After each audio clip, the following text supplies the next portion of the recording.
अस्सलामुअलैकुम नाजरीन, आप देख रहे हैं सूबाई रंग न्यूज़ और एंटरटेनमेंट टीवी चैनल और मैं हूं कमल ज़िया। सबसे पहले नजर डालते हैं आज की अहम खबरों पर।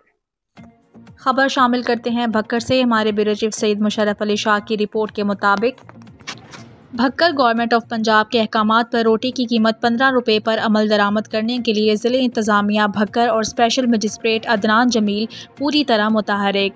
अदनान जमील ने भक्कर में तमाम होटल्स और रोटी तंदूरों पर 15 रुपये रोटी और शिकायत की सूरत में अपना नंबर आवेज़ा करा दिया।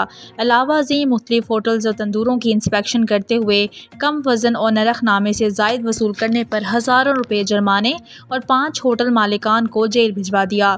स्पेशल मजिस्ट्रेट ने मीडिया से बात करते हुए कहा कि ज़िला भर में रोटी 15 रुपये में ही दस्तयाब होगी और अवामुल नास के लिए यही रेट लागू होगा। शिकायत की सूरत में डिस्ट्रिक्ट कंट्रोल रूम या मुतल्लिका प्राइस कंट्रोल मजिस्ट्रेट को आगाह किया जा सकता है, जिस पर फौरी कार्रवाई अमल में लाई जाएगी।